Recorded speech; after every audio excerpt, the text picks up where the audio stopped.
Terima kasih Anda masih menyaksikan Metro Siang. Pemirsa, kita hadirkan informasi seputar Dewan Pers yang mengakui revisi Undang-Undang Nomor 32 Tahun 2002 tentang penyiaran yang dilakukan secara senyap. Ya, Dewan Pers bahkan tidak dilibatkan dalam perumusan draft rancangan belit tersebut.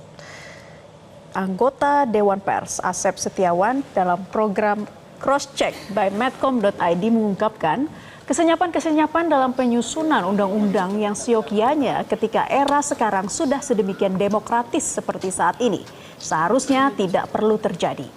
Asep mengaku Dewan Pers tidak mendapatkan informasi apapun soal muatan revisi RUU tentang penyiaran. Bahkan Dewan Pers mencari sendiri draft revisi undang-undang tentang penyiaran. Dirinya juga kaget revisi tersebut bertentangan dengan Undang-Undang Nomor 40 Tahun 1999 tentang pers, bahkan tidak ada konsiderannya. Asep menambahkan Dewan Pers tegas menolak revisi Undang-Undang tentang penyiaran karena tidak memuat perihal meningkatkan kualitas penyiaran.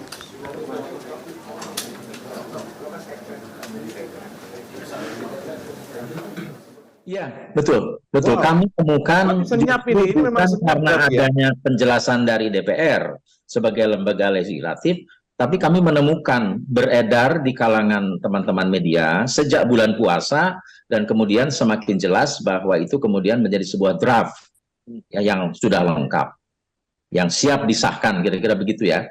Dan isinya ternyata setelah kami baca memang ada pasal-pasal yang memang tadi mengancam kemerdekaan pers, mengancam kebebasan pers, dan bertentangan dengan undang-undang pers. Ya. Ini kan menjadi concern komunitas pers yang seyogianya ini sesuai dengan keputusan MK tahun lalu, 2022, hal ikhwal yang berkaitan pers ini seyogianya merupakan domain Dewan Pers.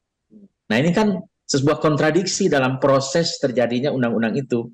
Inilah yang kemudian kami ingin koreksi. Kami ingin mengajukan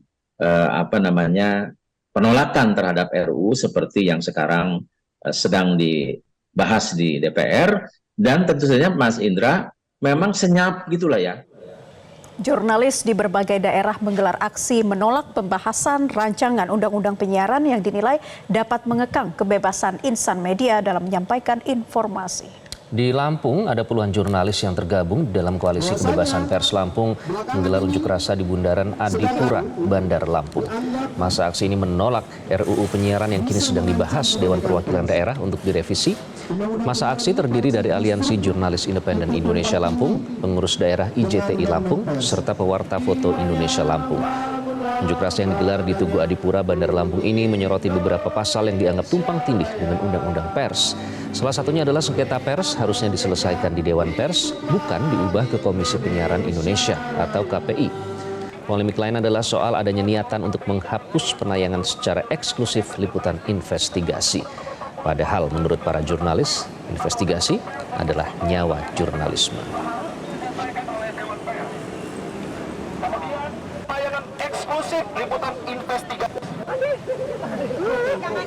Aksi tolak RUU penyiaran juga berlangsung di Jembatan Suramadu, Bangkalan, Jawa Timur. Organisasi Ikatan Jurnalis Televisi Indonesia Pokja Kabupaten Bangkalan, Madura, Jawa Timur menggelar aksi damai di flyover Jembatan Suramadu sisi Madura.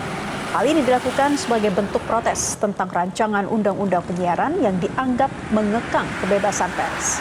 Para jurnalis membentangkan spanduk bertuliskan penolakan tentang rancangan undang-undang penyiaran sebagai bentuk protes RUU penyiaran yang dianggap mengekang para jurnalis.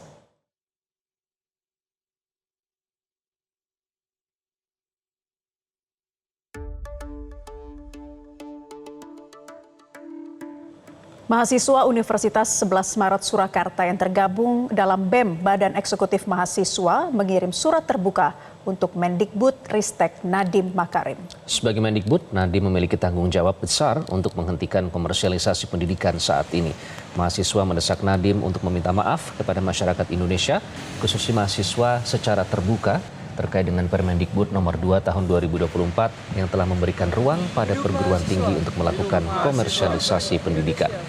Jika tidak meminta maaf, mahasiswa meminta Nadiem untuk mundur dari jabatannya karena dianggap tidak mampu menyelesaikan permasalahan kenaikan biaya pendidikan tinggi mahasiswa. Dengan memeras mahasiswa sebagai korban utama, serta menganggap bahwasannya pendidikan tinggi sebagai kebutuhan tersier. Dalam pembukaan Undang-Undang Dasar 1945 menjelaskan bahwasannya negara memiliki tanggung jawab untuk mencerdaskan kehidupan bangsa. Namun pada kenyataan Metro Siang akan kembali dengan informasi seputar ibadah haji. Jelajahi cara baru mendapatkan informasi. Download Metro TV Extend sekarang.